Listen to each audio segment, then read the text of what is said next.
Prime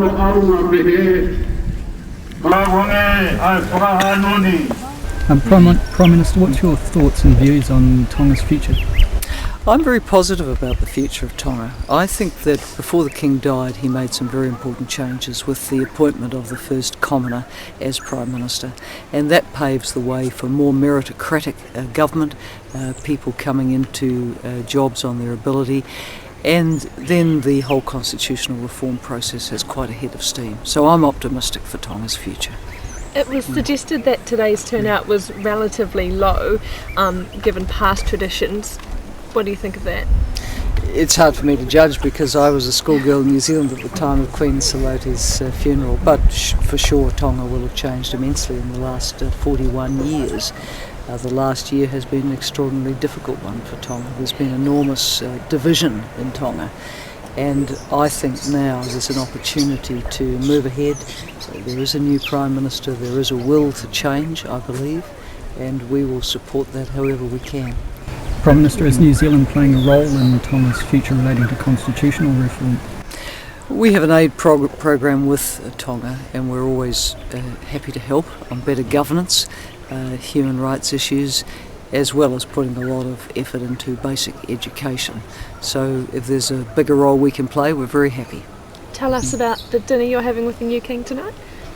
There's a dinner with the new King and with the other heads of government and heads of state and dignitaries who've come tonight, so that will be an opportunity to meet him again. I haven't met him for quite a number of years. We first met in this very house 22 years ago when I came to stay with the High Commissioner for a week and had a conversation then, and I've met him in New Zealand, but not for quite a lot of years. Listening to some people that were, lining the side of the road funeral, he went past and some of them had said that he was maybe too British to be Tongan. What do you think of that comment? They were from commoners that were lining the road as he drove past. He will have his own style, but I get the sense that he is likely to stand back and let Dr. Fred Savali and the government move on to do what has to be done in Tonga. As I said, these are very difficult times. 170 teachers have been made redundant in the past year, 30 education administrators. Class sizes are huge. You've got a young and growing population. So there's some big issues to deal with here in Tonga, and it's going to need a strong hand in the government to do that. What kind of timeframes would you envisage change taking place in? I think Tonga will do it at its own pace. Tonga has its own ways of working. They don't perhaps go at things like a bull at a gate as a country like New Zealand might. They're very conscious of tradition and evolving from that. But I think we're going to see steady change. You were saying the mood was very calm today. Do you think it could be the calm before the storm? Maybe? I hope not. I think there has been a storm with the public service strike, the great division over that. Then after the settlement, of course, the Tongan government had to face up to how it could actually fund the settlement. That's leading to a lot of pain in the restructuring of the economy. There's work to do here, and let's hope there's an open enough process for that to happen in a way that Tongan people can see the sense of.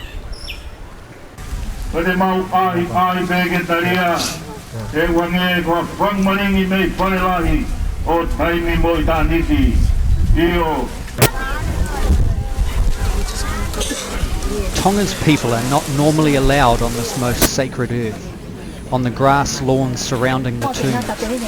One told me, today is the exception, and we are told it is a privilege. There is the beginning of a clash of cultures here. Tonga has a large youth population. Its people have expectations of its government and of its new king. Their wants are, as for all peoples, a better future for their children, for themselves. There are education challenges here. Health problems as a result of obesity is almost an island tradition. And to the tune of Danny Boy, the Tongan king's coffin was unfurled.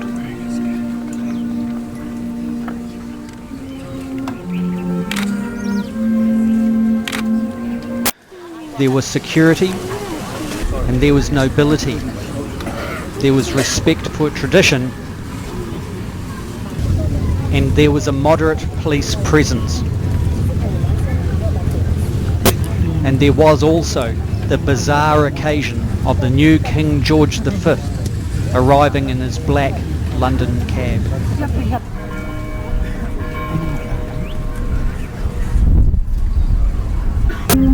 Away from the royal tomb area, a bell tolled in Pacific time, punctuated by the resounding thud of distant cannon fire.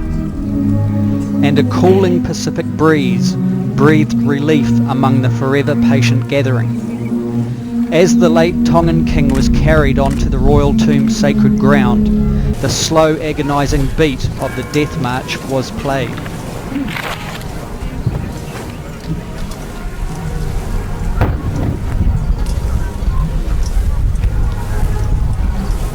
Along with the late king, it appeared that a large proportion of the past was buried this week in Tonga. The state funeral was akin to a snapshot of Victorian England. It laid bare all the pomp and ceremony that seems so alien to this coconut tree landscape and outer volcanic islands.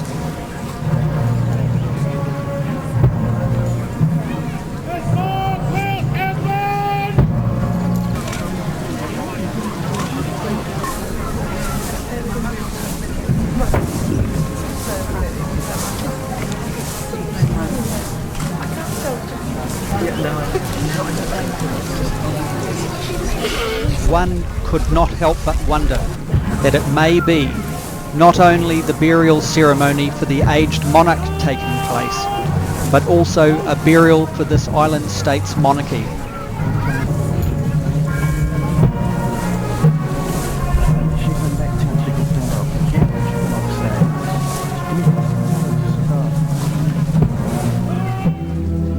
Local Tongans told me the new king is to them a most peculiar monarch. He is very English, more Balangi than Tongan. He speaks with a different accent. He likes Western things, appears to have abandoned the finer points of many old Tongan traditions. Perhaps his estrangement will lead to a peaceful passover of power to the Tongan government. Today there is talk in Tonga about giving him a time to settle in, a time to think, and then to let constitutional reform take hold. But if he does not, who will the soldiers protect? The old monarchy or the mass weight of public opinion?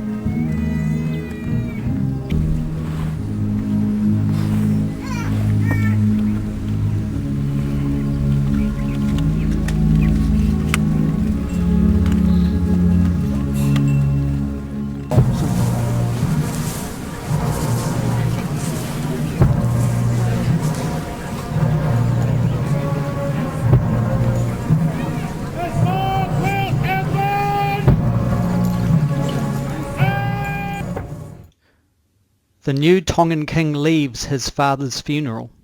He waves. He waves to the crowd again, but nobody waves back. Nobody cheers. Nobody is sobbing. Nobody appears to be in grief.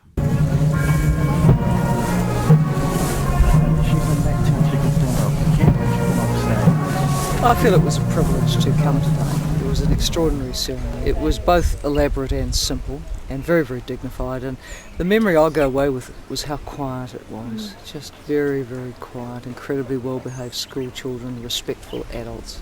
It was really a beautiful ceremony.